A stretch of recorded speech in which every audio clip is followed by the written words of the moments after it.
Imagine la scène. Tu es posé dans ton lit, il est 23h30. Ton téléphone vibre. C'est lui, le garçon que tu aimes secrètement. Ton cœur rate un battement. Tu ouvres le message, et là. C'est juste un mème, ou un banal. Ça va? Et c'est reparti pour 1 heure d'analyse avec tes copines. Pourquoi il m'envoie ça maintenant? Est-ce qu'il pense à moi ou est-ce qu'il s'ennuie? Cette incertitude, c'est la pire sensation du monde. On a l'impression de marcher sur des œufs. On a peur de faire le premier pas et de se prendre un râteau monumental, mais on a aussi peur de ne rien faire. Et de passer à côté d'une belle histoire. Le problème, c'est qu'on nous a appris à écouter ce que les gens disent, alors que la vérité se trouve dans ce qu'ils font. Les mots peuvent de mentir, mais il y a une faille dans la matrice. Le corps humain et le subconscient, eux, ne savent pas mentir. Il existe des micro-comportements qui trahissent l'attirance, même chez le mec le plus froid et distant de la Terre. Aujourd'hui, on va hacker son comportement. Je vais te donner les 7 signes psychologiques prouvés pour savoir s'il est fou de toi. Installe-toi confortablement, c'est parti. Pointe 1, le regard magnétique. Le premier signe, c'est évidemment les yeux. Mais pas n'importe comment. Tu as sûrement déjà entendu dire que quand quelqu'un nous plaît, nos pupilles se dilatent. C'est vrai, c'est une réaction biologique au plaisir. Mais c'est difficile à voir, sauf si tu es collé à son visage. Il y a un test beaucoup plus simple, le social referencing. La prochaine fois que vous êtes en groupe, avec des potes, et que tout le monde éclate de rire à une blague, regarde immédiatement qui il regarde. C'est un réflexe inconscient. Quand on rit, on regarde instinctivement la personne qu'on préfère dans la pièce pour voir si elle rit aussi. S'il cherche ton regard à chaque fois qu'il rigole, c'est gagné. Il cherche ta validation. Il veut être connecté avec toi. Point 2. L'effet miroir. Est-ce que tu as remarqué qu'il commence à utiliser les mêmes expressions que toi, ou qu'il s'assoit de la même façon? En psychologie, on appelle ça le mirroring ou l'effet miroir.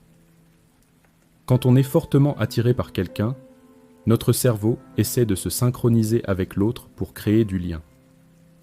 S'il croise les jambes quand tu croises les tiennes, s'il boit une gorgée juste après toi, ou s'il reprend tes tics de langage, c'est que son attention est focalisée sur toi à 100%. Il ne s'en rend même pas compte, mais son subconscient crie « Je veux être comme toi, je veux être avec toi ». Point 3. La suppression des barrières. C'est un détail subtil mais infaillible. Quand on est assis à une table face à quelqu'un qui ne nous intéresse pas, on a tendance à laisser des objets entre nous. Un verre, un téléphone, un sac. C'est une barrière de sécurité inconsciente. Mais si ton crush t'aime bien, observe ses mains. Est-ce qu'il déplace son verre sur le côté? Est-ce qu'il pousse les objets qui bloquent la vue? Quelqu'un d'intéressé veut supprimer tous les obstacles entre vous. Il veut un chemin direct, ouvert. S'il nettoie l'espace entre vous deux, c'est une invitation à entrer dans son intimité. Point 4. La mémoire des détails inutiles. Les garçons ne sont pas réputés pour leur mémoire infaillible, soyons honnêtes. S'il ne se souvient pas de ce qu'il a mangé hier midi, mais qu'il se souvient que tu lui as dit, il y a 3 semaines, que tu détestais la coriandre ou que tu avais peur des araignées. C'est un signe énorme. On ne retient que ce qui a de la valeur émotionnelle pour nous. S'il stocke des informations sur toi, c'est qu'il te considère comme importante. Il construit un dossier mental sur toi parce qu'il projette quelque chose. C'est sa façon de te dire « je t'écoute, vraiment ». Avant de passer au point suivant, faisons une pause sur un sujet qui vous rend toute folle, les SMS. Il y a un mythe qui dit que, s'il ne répond pas dans les 5 minutes, il s'en fout. C'est faux. Le vrai signe d'intérêt par message, ce n'est pas la vitesse, c'est la relance. En psychologie, on appelle ça l'investissement conversationnel. Fais le test, regarde vos dernières conversations. Qui pose les questions? Si tu arrêtes de poser des questions, est-ce que la conversation meurt? Ou est-ce qu'il change de sujet pour la maintenir en vie? Un mec intéressé a une peur bleue que la conversation s'arrête. S'il voit que tu réponds juste « Ah cool » ou « MDR » et qu'il relance avec une question totalement hors sujet ou une photo de ce qu'il mange. C'est un signe énorme. Il essaie de garder le lien ouvert. Il rame pour rester connecté avec toi. C'est maladroit, mais c'est une preuve d'effort considérable. Point 5. Le comportement chaud et froid. C'est souvent celui qui vous fait le plus paniquer. Un jour, il est super tactile et drôle, et le lendemain, il semble distant ou timide. Tu te dis, c'est mort, je l'ai saoulé. Pas forcément.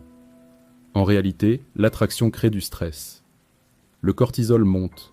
Quand il est près de toi, il perd ses moyens, il a peur de dire une bêtise, peur de se faire rejeter. Du coup, son cerveau reptilien se met en mode fuite pour se protéger.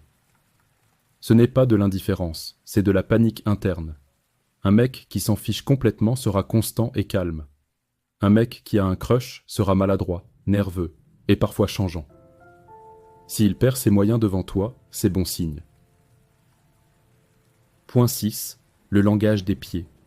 On peut contrôler son visage, on peut contrôler ses mains, mais on oublie souvent de contrôler ses pieds.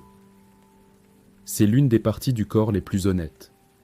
Même s'il parle à quelqu'un d'autre, ou s'il a le corps tourné vers la sortie, regarde ses pieds. Sont-ils pointés vers toi? Si oui, c'est que son attention est sur toi. On oriente naturellement nos pieds vers la direction où l'on veut aller. Si ses pieds te visent, c'est que tu es sa destination. Point 7. Il crée des opportunités. Enfin, le signe le plus évident, l'effort. On trouve du temps pour ce qui est important. S'il invente des excuses bidons juste pour t'envoyer un message. S'il te propose de t'accompagner quelque part alors que c'est pas sur sa route. S'il prolonge la conversation alors qu'il devrait partir. Il essaie d'acheter du temps avec toi. Dans un monde où tout le monde est pressé, donner son temps est la plus belle preuve d'intérêt. Résumons. S'il te regarde quand il rit, s'il imite tes gestes, s'il retient les petits détails et s'il fait des efforts pour te voir, ce n'est pas un hasard. Mais attention, je dois te mettre en garde. Savoir qu'il t'aime, c'est bien. Mais savoir quoi faire ensuite, c'est mieux. Beaucoup de relations échouent, non pas par manque d'amour, mais par manque de timing. Si tu as reconnu ces signes, tu as deux options. Option 1. Tu continues d'attendre qu'il fasse le premier pas, au risque qu'il pense que tu n'es pas intéressé et qu'il passe à autre chose. Option 2. Tu lui lances une perche. Pas besoin de lui faire une déclaration d'amour. Juste un sourire de plus, un contact visuel un peu plus long, ou un message pour lui proposer de faire ce truc dont vous aviez parlé. La vie est trop courte pour laisser l'orgueil gâcher une belle histoire. Si tu veux aller plus loin et comprendre comment le rendre accro une fois que la relation a commencé, j'ai préparé d'autres analyses sur cette chaîne.